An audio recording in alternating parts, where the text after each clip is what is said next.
Hello students, welcome back again. तो फिर से आगे हैं हम नेक्स्ट क्वेश्चन लेकर के आपके लिए। तो यहाँ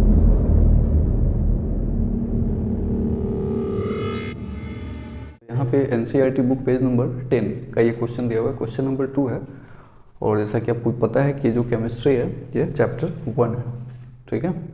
तो देखिए यहाँ पे इस वीडियो में हम लोग जो क्वेश्चन डिस्कस करने वाले हैं ये हमारा क्वेश्चन है कि how does water kept in an earthen pot, मटका। अर्थन पॉट जिसको हम लोग मटका बोलते हैं, मटका का नाम आप लोग सुने होइएगा, है ना। एक्चुअली में इसमें पानी रखा जाता है गर्मियों के मौसम में, ताकि पानी को ये ठंडा रखता है, ठीक। और एक्चुअली में मटका के बारे में कहा जाता है कि इसको नेचुरल फ्रीजर के नाम से जाना जाता है, क्योंकि एक प्रकृति ने हमको एक ऐसा फ्रीजर दिया, नेचुरल फ्रीजर, जिसका कोई साइड इफेक्ट नहीं है। आपको पता है कि फ्रिज का आप पानी पीते हैं बट उसका बहुत ज़्यादा साइड इफेक्ट्स होता है, ठीक।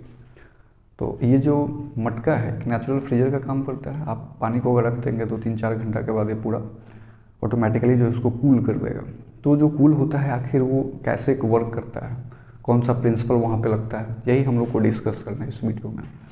तो बोला है कि become cool during summer. Generally summer के दिनों में हमको इसको कूल करने की जरूरत पड़ती है, क्योंकि विंटर में तो कोई ठंडा पानी पिएगा नहीं, ऐसा ही वो ठंडा रहता है, ठीक है। तो चलिए देखते हैं। तो आंसर चूंकि हम ऑलरेडी लिख चुके हैं, आप इस पर फोकस कीजिए और थोड़ा सा इसको समझिए भी। ऐसा नहीं कि सिर्फ आंसर लिख करके रट लेना है, थोड़ा सा जहाँ तक हो सके कॉन्सेप्ट समझिए, कोशिश कीजिए समझने का, क्योंकि अभी आप 9 क्लास में आ गए हैं।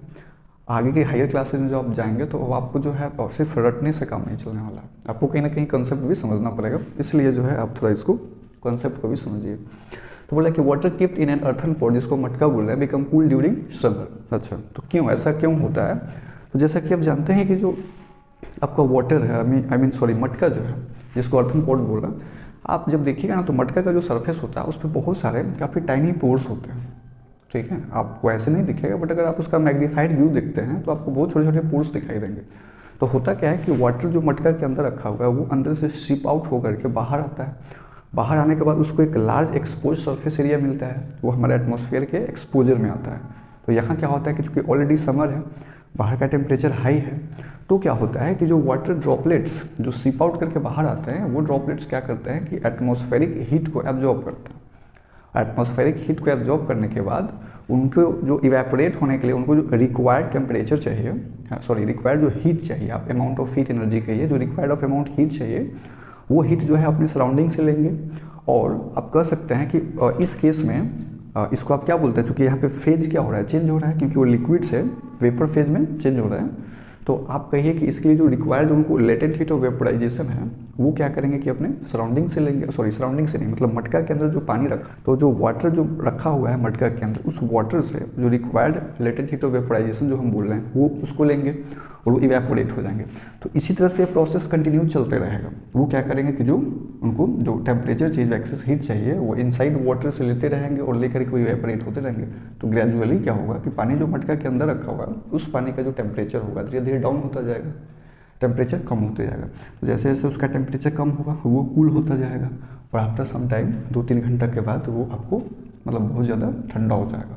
बहुत ज़्यादा ठंडा इन द सेंस कि जो आप ऐसे रखे हैं नॉर्मल वाटर और जो उसके अंदर रखे हैं, दोनों में आपको डिफरेंस पता चलेगा। तो ये मैकेनिज्म है, ये यहाँ पे पूरा ओवरऑल प्रोसेस काम करता है। आई थिंक आप समझ गए होंगे। नहीं अगर समझ में आता है एक बार में तो वीडियो को दोबारा भी प्ले करके आप देख सकते हैं, क्योंकि बहुत चीज़ होता है जो थोड़ा स्लो लर्नर होता है ना, उनको थोड़ा प्रॉब्लम होता है समझने में। तो आप वीडियो को जो है दोबारा प्ले करके देखिएगा, 1-2 बार 3 बार देखिएगा ना, 100% गारंटी है कि आपको समझ में आ जाएगा। तो देखिए उसी चीज़ को मैं यहाँ पे लिख दिया हूँ ताकि आप लोग जो इसको लिख भी लीजिए, क्योंकि जो मैं बोला हूँ वो तो आपको याद रहेगा नहीं। आप इसको नोट्स बना लीजिए, अपने कॉपी में लिख लीजिए एक प्रॉपर वे में, है ना। और हर एक क्वेश्चन का आंसर आपको पता होना चाहिए। ये नहीं कि टेक्स्ट क्वेश्चन है छोड़ो इसको कौन देखता है, नहीं, हर एक क्वेश्चन का आंसर आपको पता होना चाहिए। ये भी आपकी बुक से ही, एनसीईआरटी बुक से ही, एग्जाम में आ जाएगा तो आप नहीं कहिएगा कि क्यों दे दिया, इसलिए आप इसको भी देखिए, ओके।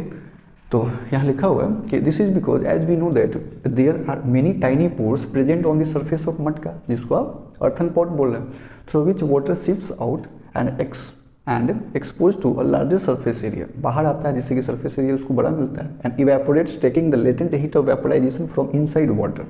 वही जो मटका के अंदर पानी रखा हुआ है ना, उसी से वो रिक्वायर्ड हीट एब्जॉर्ब करेगा, जिससे क्या होगा कि, और आपको पता है कि इवेपोरेशन कॉजेज कूलिंग, जो इवेपोरेशन होता है कूलिंग कॉज करता है। तो स्वाभाविक है कि आफ्टर सम टाइम जो अंदर का पानी है वो आपको ठंडा हो जाएगा। तो एकदम इजी सा क्वेश्चन था, बच्चों वाला क्वेश्चन था, ऐसे तो आप लोग भी बच्चे ही हैं, फिर भी आसान क्वेश्चन था। आप नोट डाउन कर लीजिए या फिर स्क्रीनशॉट ले लीजिए और फिर हम लोग नेक्स्ट क्वेश्चन डिस्कस करेंगे।